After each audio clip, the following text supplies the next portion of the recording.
So I want to show you some characteristics of a history monographs, if you want to look here.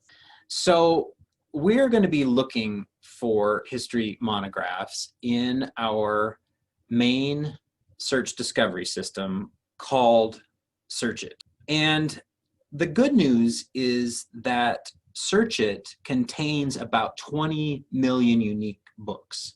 And you need a handful of them, right, for your research. So hopefully there's some that are relevant to your topic. But what's also important to note is that not all, and in fact not nearly all, of those books are history monographs. So when we go in, the system is not smart enough to tell you that something's a history monograph. It'll tell you if something's a book, but you need to do some further detective work to be sure you're on the right page. So what I have here is a list of 6 different characteristics. One of the things that you should know is that historians typically tend to write solo. So if you're looking at a book that has 1 or maybe occasionally 2 authors, then you're probably on the right track. The second thing is university publisher. Historians oftentimes work in academic settings, and so they publish with university publishers. So if your book, in the record for your book, it says it was published at the University of North Carolina Press, for example, that's a pretty good sign. It's a scholarly book and would qualify as a history monograph. The third thing deals with subject headings. You might be familiar that books have subject headings or a set of controlled vocabulary that librarians assign to books, and they say, well, this book is primarily about these 1, 2, or perhaps 3 different things. When the word history or other historical kinds of terms like 20th century or the 1950s or something like that are part of the subject headings, it's a pretty good sign that that book is fully about history, which is what you want for this project. So be looking for that. In addition to subject headings, we know that books in libraries have call numbers, and call numbers is just representative of the address for that book on the shelf. In most academic libraries, we use what's called a Library of Congress system, which is an A to Z system, with the letters of the alphabet standing for different subject or discipline areas. So those relating to history in the various parts and regions of the world are the letters D, E, and F. So if you find a book in the system and it has a call number that begins with a D, E, or an F, that is a pretty good sign that you are on the right track. I am also going to add the letter H here as well. H is the social sciences, and social scientists and historians often write in similar ways on similar kinds of topics. And so oftentimes, if your call number begins with the letter H, that can be helpful as well. The next thing is that your book record should say, and you'll see this as a direct quote, includes bibliographical references. This is really an important thing. The libraries collect all different kinds of books, including works of nonfiction and works of fiction, popular novels, children's books, and things like that as well. So basically, if it says includes bibliographical references, it's saying that in this book, the author cited his or her sources.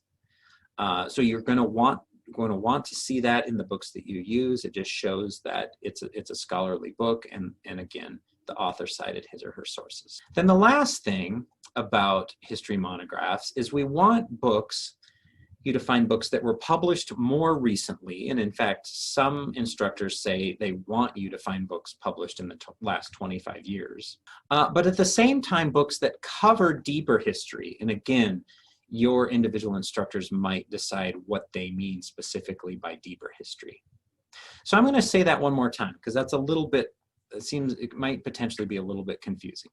We want things that are published more recently, but that actually cover deeper history. The coverage of deeper history is simple for this class. It's because you're writing about the historical roots of a topic, so you need to go back in deeper history. The reason why we want things published more recently is that because in the academic world, we tend to look at knowledge as sort of like the bricks in a house, if you will. And so as people come and do research, they consider what people have done in the past, and they add additional bricks to this overall house of knowledge. In other words, More recently published things should take into account what has been written in the past and hopefully reflect our most current thinking on your topic. So again, that's why you might want things that are published more recently. Now, let's go ahead and go into LRA number 2. So I'm going to click on this link within the library guide. And you'll notice here that there are a bunch of different links to various things in here, including links to videos that talk to you about how to use Search It, our book. And here's our book, Discovery System, and here's a link to Search It. I also want to show you you can see this is a Word document, a Word document version of the LRAs. And so this is part 2, or LRA number 2 for monographs. Your instructor may provide the LRA text, the actual assignment text, in a Word document. He or she may provide it in Blackboard. It may look something like this, or it might look somewhat different. Don't worry about that. But ultimately, what you want to do is to be sure that you get to Search It, our main discovery system. So I'm going to go ahead and just add a tab and go to the library's homepage, which has Search It right on it. So regardless of how you get there, you need to get to Search It. I'm going to also suggest, as we do in all of these videos, that you go to Advanced Search, not just type in a topic right here. So if I click on Advanced Search, I just get more options, which will help us narrow more quickly and efficiently to the materials that we need. So I'm going to do a search for a topic that hopefully fits the mold for an RCI topic. I'm going to look at the historical roots of the development of an educational system in the country of Kenya. So again, I'm going to, hopefully this fits the parameters for a good RCI topic. I am interested in education, so it fits interest. I'm looking at Africa, Kenya in particular, so I've got an international flavor. And I know that looking at educational systems, there's going to be plenty of materials about historical roots of that. So I think I've got my bases covered. You'll notice that I filled in 3 different boxes here. I put in Kenya in one, and I put an asterisk at the end, this star, Shift 8 on your keyboard. That allows you to get multiple endings off that beginning word. So I can get the word Kenya, or Kenyan, or even Kenya's possessive, like Kenya's educational system. And then on the second line, you'll see I've got educat or school, which again, I've got the asterisks here again, so I can get educate, education, educational, school, schools, schooling. You'll also notice I have this or between the two. This is because school and education are somewhat synonyms. They get the same conceptual ideas. And so you'll want to think about that for your topic as well.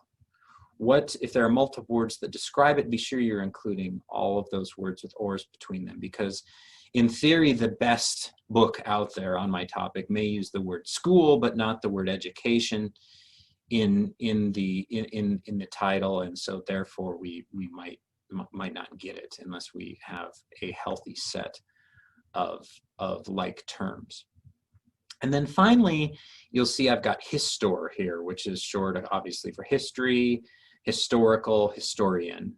And we do this because the system has so many books in it.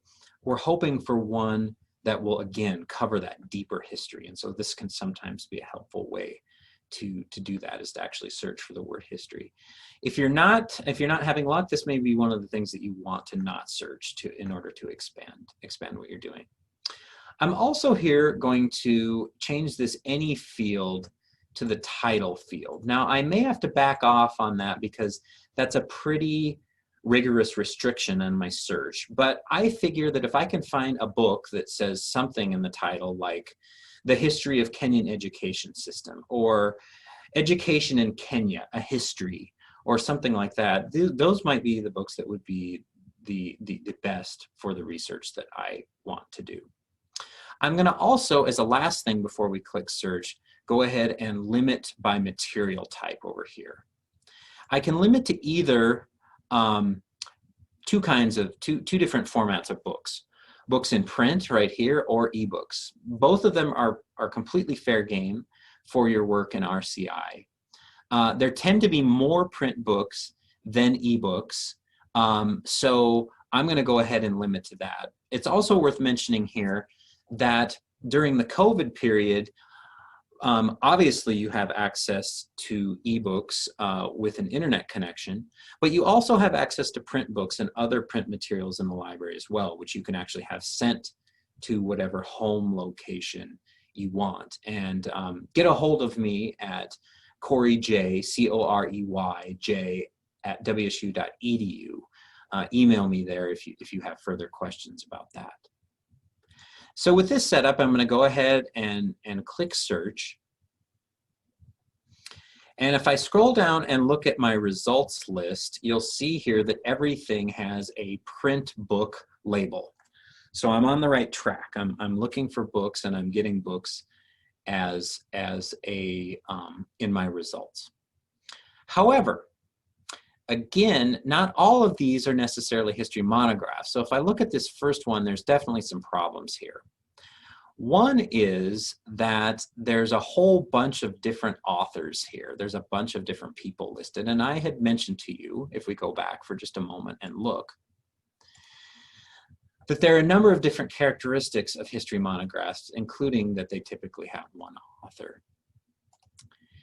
You'll also notice here that this was published quite a long time ago in 1986, which is probably fairly old. And so this is not a history monograph. In fact, another thing about it is it says it's edited by somebody, which means that it's what's called an edited volume or an anthology, meaning it's essentially a set of articles, separate articles written by separate people that, although on the same theme of some kind, but that are put together in a single book. These are not history monographs. In other words, edited volumes and anthologies are not that. And you can see even here on this second one that this one also says edited by. So again, this would not be, oops, I clicked on it. This would not be a history monograph. Also, you'll notice that this one says it's a handbook. This one here says it's an encyclopedia. This next one, the fourth item, also says it's a handbook. Handbook, encyclopedias, dictionaries, these are reference works. In other words, they have lots of different authors and they have lots of different individual entries in them. They are not a history monograph. So none of these first four work. And in fact, if I scroll down, this one has some merit, but except it was number 5, except it was published in 1973, which is probably a little bit too early.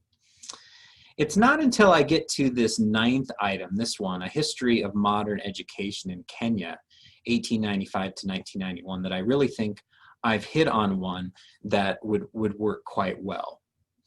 There's one author. It was published a while ago, but again, not all of these 6 characteristics are necessarily going to be true every time. Historians also tend to write by using date ranges in the titles of their work. So this is probably definitely written by a historian. If I click on the title, I'll see the full record for this item, or at least I hope I will. Sorry, just taking a little bit of time for the page to render here.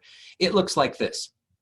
And so I'm going to kind of continue my detective work from here in terms of looking for this book and seeing if it would work out well for LRA number 2. So again, you can see here there's one author. You can see these subject headings here in blue, and I said if the word history or other terms that describe a historical time period were there, that would work. So these this shows that this book would be good. You can also click on any of these hyperlinks and it'll take you to more books that are like this book, so you could find more books on the topic. You'll notice that it includes bibliographical references, which is another important key, knowing that it's a scholarly book. As I scroll down to the bottom, I can also look for books to the left and the right on the shelf, here's our book right here, A History of Modern Education in Kenya. If I look to the books to the left and right, I can click on those and potentially order or otherwise see those as ebooks as well. And I may find more books on my topic. It's also worth mentioning during the COVID period that if you want, you can have this book sent to you. And the way you do that is in this request options area. If you sign in using your network ID and password, you can go ahead and order the book and have the book sent to you. Again, if it says here that it is available, this green available. I also want to show you one other quick example. If I load more results beyond the first 10, most of these books say they're available at Holland and Terrell. You're going to also run into some that are either checked out, like this one is, number 14, or you might run into some that say check holdings. Whether it says checked out or checked holdings, it doesn't matter. You can still order these books in the same way. So if I wanted this book, for example, I could click on this. I would sign in, and you'll see that there's this blank white space. Once I sign in with my network ID and password, there'll be a link here that says order this item through a system called Summit, and you can order it and have the thing brought to you. All ordering of books is free. Typically, it takes about a week to get to you, and you during the COVID period will be provided with a postal service return sticker so that you can send the thing back to the library. So there should be no cost to you.